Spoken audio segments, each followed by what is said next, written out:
Assalamu alaikum достор. Барыңыздарга чоң салам.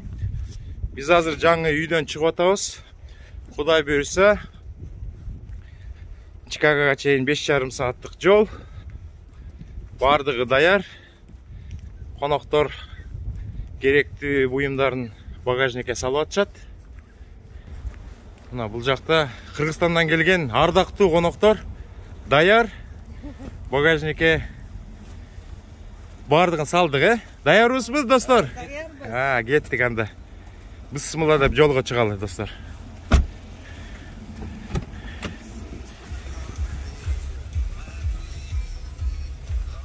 Hi.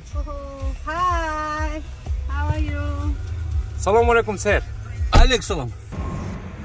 Жаңы эле Индиана штатына кирдик. Абдан шамал катуу болот. Азыр Кудай буйрса Индианаполиске киребиз. Салыга токтодук. Русланга аябай жагып атат Америка. Калсамбы деген ойлор чыгып атат. Азыр Чикагого адвокат издейбиз го. Мына Жылдыз точно айтты. Калам деп. Анда жолду улайлы дагы Индианаполиске кирели, достор.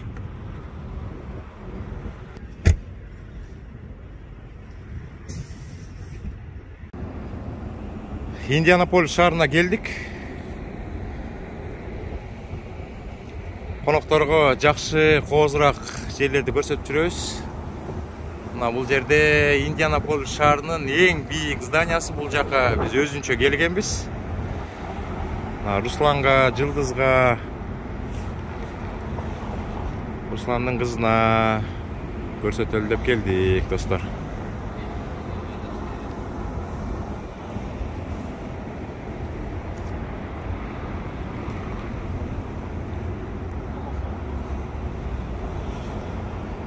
Бул жактан платный паркинг экен. Азыр карайбыз дагы паркингке төлөп коебуз. 1,5 саат, 1 саатка. Анан кыдырып келебиз.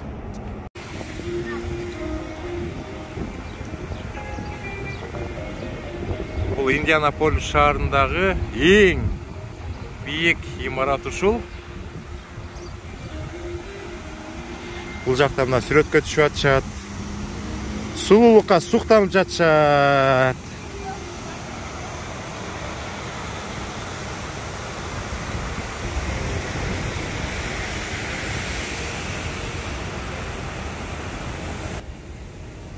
Бул жакта 1 саат жолобуз. Анан жолго чыгабыз. Погода бул жакта жакшыраак экен, Индианаполисте кичине жылуураак экен. Кудай буйрса, Чикаго шаарына барганда погода абдан жакшы болот деген ойдобуз.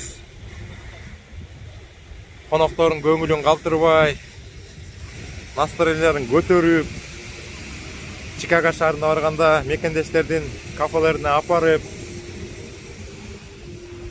жакшы күндөрдү өткөргөнгө аракет кылалы. Баарыңыздарга ар дайым айтып жүргөндөй, Америкага келиш насип болсун, шаарларын кыдырыңыздар, кооз жерлерин көрүңүздөр. Give it to me like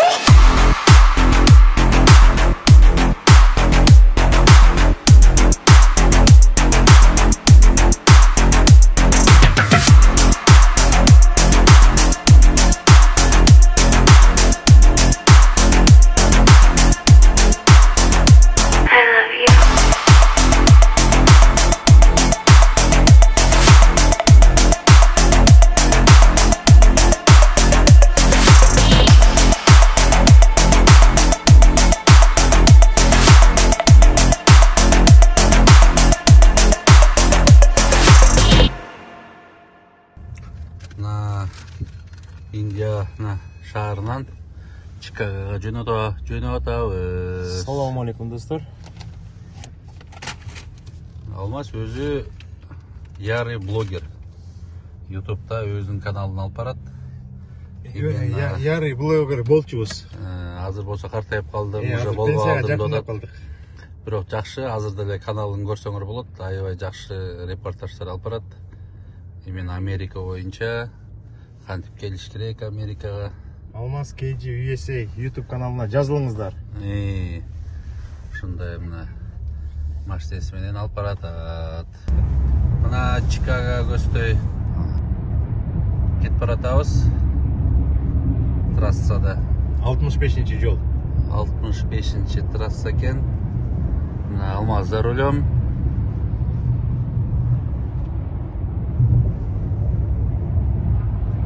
Аяшкалар. Жылдыз артта отурат, мына В крутых условиях Яша артта отурат. Индианаполис жактыбы? Центри. Ош шаар бекен, ортосу. Мындай жолма бой ар кандай стоянкалар бар экен. Паркингтер бар. Андан кийин жана эс алуучу жайлар бар. Кенен эс алып, туалеттер таза. Ошолуп адам үчүн бүт шарттар түзүлгөн экен. Алардын баары базалар экен. Анан жерде бүт терминалдар турат, базалар. Ошол жерге келип трактор жүктөрдү таштап кетет. Анан кичинекей машиналар менен берки шаарларга жүктөрдү таратат экен, товарларды. Ошол жолдору жакшы. Бул азыр 3 полоса бир жак бетке. Чоң трассаларда болсо 6 полоса болот экен да, 6-6 полос. Кудай буйрса, Чикаго шаарына да шуулдап кирип келдик. Мына азыр Чикагодагы эң бийик имаратка баратабыз. Бүгүн дем алыш күн, элдер көчөлөрдө аз экен. Біз сымылда дегенде эле Чикаго киргенде эмеге кирели. Эң бийик зданиянын чокусуна чыгып, Чикагоны бир силе көрүп алалы. Ориентировкага. Аяктан баары көрүнөт. Аядын тартабыз. Аяктан анан кайсыл жерге барабыз, картасын чебизде кеттик вперед деген боюнча. Мына алыста көрүнүп турат. Күн чыгып турат Чикагода.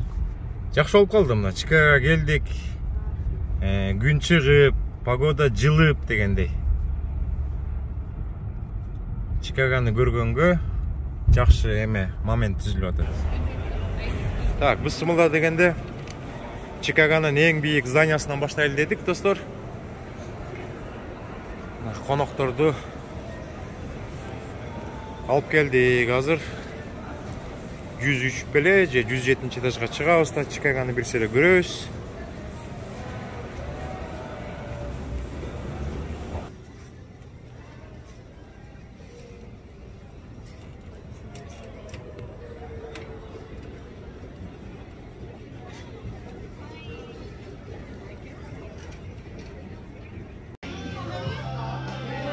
Конокторду 103 этажга алып келдик.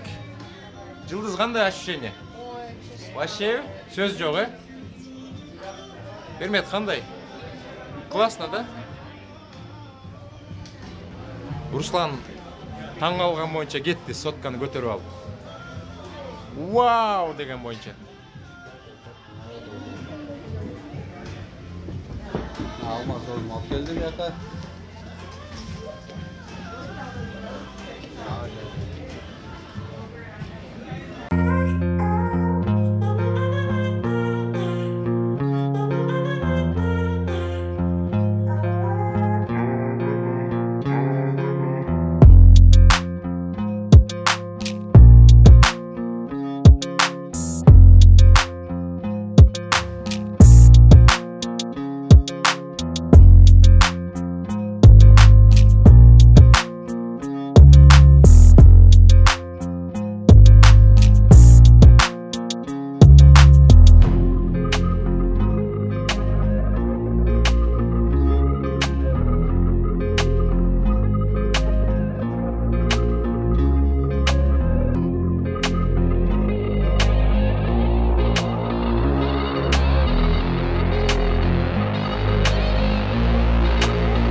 Достор, biz конокторду сыйлап Жибек жолу кафесине келдик. Кафе деген болбой калат, ресторанга келдик. Мына көзүңүздө көрүп атасыздар. Абдан сонун эс алып болду. Бүгүн жаңы эле келдик. Эң бийик имаратка чыктык. жибек жолу саат 10-да жабылат экен. Дагы бир жарым саатча отурабыз да кетебиз азыр. Мына кечки тамакта отурабыз жибек жолу кафесинде. Руслан Батыр, Жылдызка, Егемайка. Тамак жагып атабы? Абдан таттуу экен.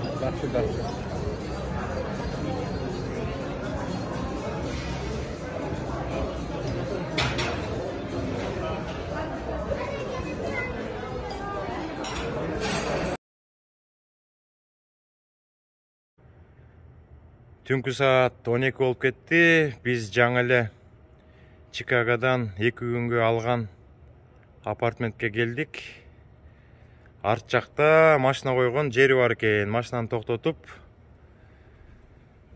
койдук. Азыр мен сиздерге апартментти көрсөтпөйм. Биз өзүңүздөр билгендей, үй бүлө менен штаттарды кыдырып чыкканда гостиницага эле жайланышабыз.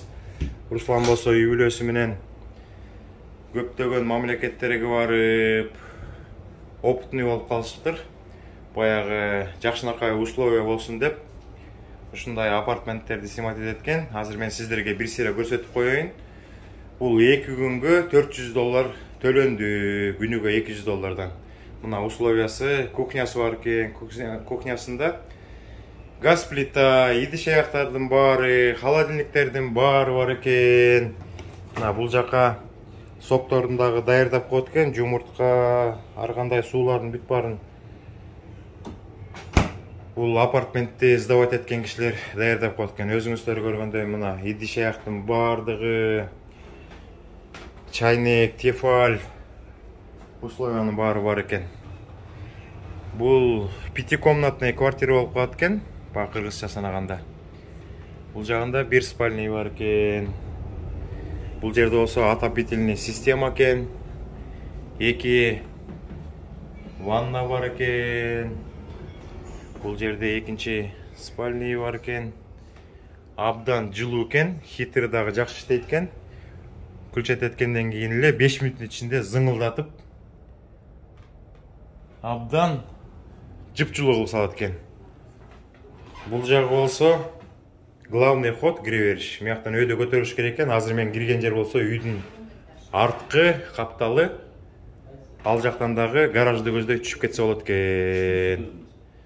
Мына бул жакка келип кобураша отурабыз. Мына бул жакта дагы бир спальня бар экен. Бул болсо чакан зал экен. Абдан сонун. Бүгүн Чикагону абдан кыдырдык, сонун болду. Мына Руслан дагы чарчап калыптыр бүгүн Чикагода. Жакшы болду. Чарчадык, мукташ керек, эс алыш керек. Эртең кайра чыгып шаарды көрөбүз. Эртең бир шаарга чыкканда мекендештерге бир жакшы бир информация бергенге аракет кылалы. Сиздер кантип туристический виза менен келдиңер, кандай оорчулук болду, эмне документтерди даярдаш керек экен, канча расход кетет экен. Аны эртең айтып беребиз. Эртең бир Чикагонун бир жакшы бир паркына барып алып, отуруп алып, анан кобурашалы. Шашпай маектешебиз. Шашпай маектешебиз. Бүгүн болсо эртең менен турганда мо пианинодан чертип алып туруп, курсакты тойгузуп алып, анан Чикагону көздөй чыгып кетебиз. Анан интервьюга киргенде дагы кандай суроолорду берет экен, мекендештерге жакшы маалыматтарды берели, Кудай буйрса. Мейлиңиздер эртеңки күнгө чейин ушу менен чакан видео достор аяктайлы.